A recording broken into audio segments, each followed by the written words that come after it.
Ada 3 macam sikap orang terhadap perbedaan.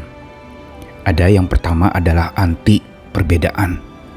Dia tidak mau dan tidak bisa bergaul dengan orang-orang yang berbeda dengannya. Baik perbedaan suku, baik perbedaan bahasa, atau perbedaan cara pandang, dan karena itu dia anti dengan perbedaan. Tetapi ada yang pro perbedaan, yang berarti adalah bahwa dia mendukung adanya perbedaan itu. Tetapi hanya berhenti sampai mendukung adanya perbedaan. Mereka menerima ada perbedaan, tetapi mereka tidak menjembatani perbedaan itu sebagai satu kekuatan yang perlu dipadukan menjadi sebuah sinergi yang baik.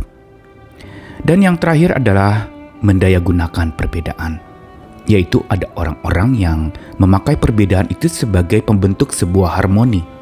Bagaikan orkestra, maka simfoni suara-suara yang bergabung dari berbagai macam alat musik itu menghasilkan sebuah karya yang indah. Bagaimana sikap kita sebagai orang percaya terhadap perbedaan? Tentunya yang ketiga, yaitu kita mendayagunakan perbedaan itu. Namun pada faktanya memang hal ini bukan perkara yang mudah, karena orang seringkali sangat anti kepada perbedaan.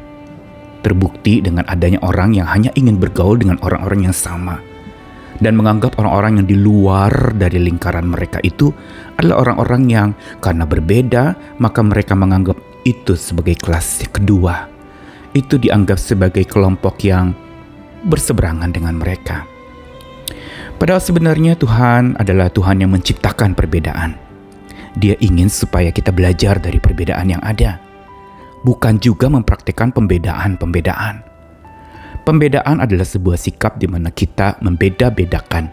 Atau ketika kita bicara membedakan, maka sebenarnya kita sedang memandang apa yang kelihatan. Kita sedang memandang muka, kita sedang memperhatikan orang-orang yang berbeda dari apa yang tampak di dalam apa yang kita lihat. Karena itu kita perlu belajar untuk terima satu dengan yang lain, tanpa pembedaan. Saya Nikolas Kurniawan menemani lagi di dalam Sabda Tuhan, masih dalam seri Belajar Menerima hari ini dari Kisah Para Rasul pasal yang ke-10, ayat 34-36, lalu mulailah Petrus berbicara. Katanya, sesungguhnya aku telah mengerti bahwa Allah tidak membedakan orang. Setiap orang dari bangsa manapun yang takut akan Dia dan yang mengamalkan kebenaran berkenan kepadanya. Itulah firman yang Ia suruh sampaikan kepada orang-orang Israel, yaitu firman yang memberitakan damai sejahtera oleh Yesus Kristus yang adalah Tuhan dari semua orang. Sebagaimana yang tadi saya katakan bahwa Tuhan di dalam perjanjian lama dalam kitab suci kita itu menciptakan perbedaan. Ketika menara Babel dibangun oleh manusia untuk mencapai ke langit, mereka menganggap kebersatuan itu berarti keseragaman yang mereka bangun untuk sama-sama melawan Tuhan, tetapi mengagung-agungkan diri sendiri atau kelompok mereka. Dan Tuhan mengacau balaukan bahasa pada waktu itu dan menggagalkan rencana mereka. Kenapa Tuhan kacau balaukan upaya persatuan dalam keseragaman itu? Karena Tuhan tidak menyetujui kesatuan dalam keseragaman, tapi kesatuan di dalam keberagaman. Dan inilah sebenarnya inti dari misi Tuhan buat dunia ini. Untuk supaya manusia satu dengan yang lain hidup di dalam damai sejahtera, berarti hidup bersama dalam damai dengan orang-orang yang juga berbeda.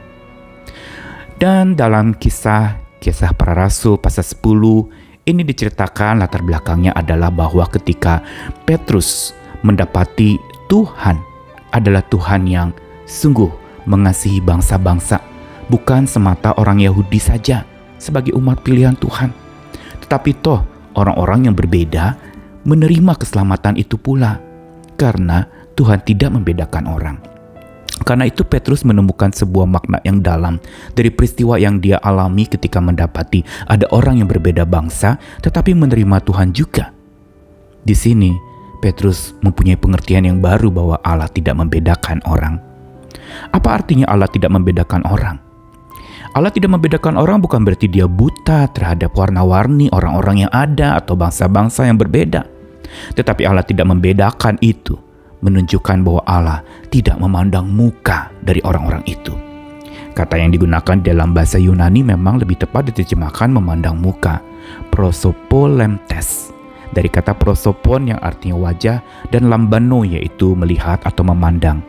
Atau artinya menerima wajah seseorang yang tampak sambil menunjukkan sebuah keberpihakan, bukan kebersamaan.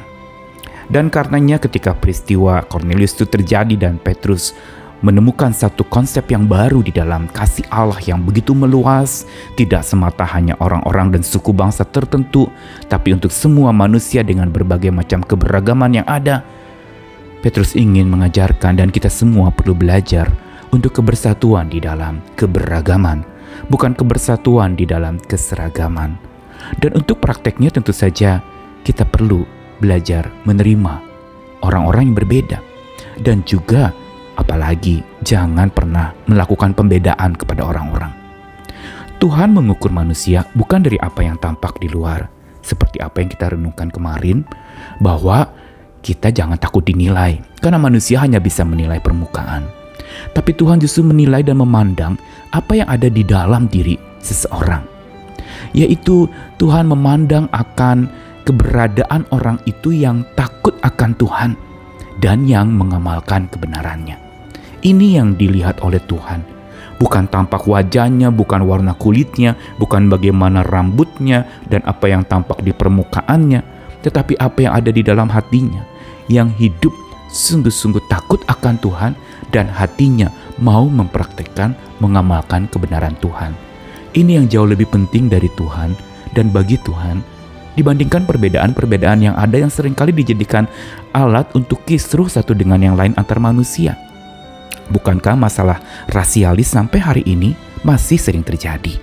Dan disinilah sebenarnya apa yang dikatakan kitab suci harusnya kita sebagai orang percaya mau mempraktekannya.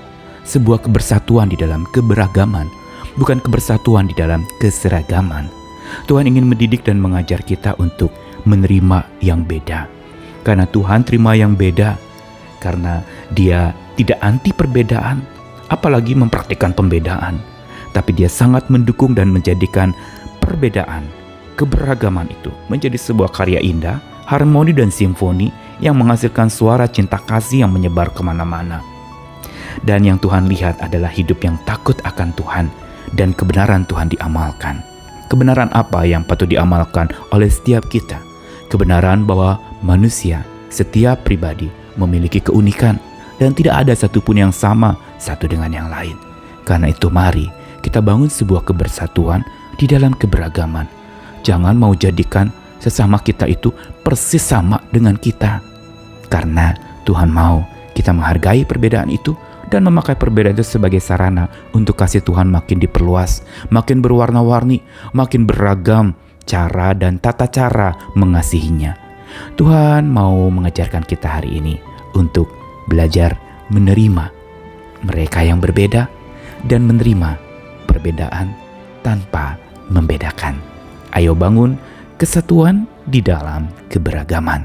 Tuhan mengasihi kita sekalian. Amin.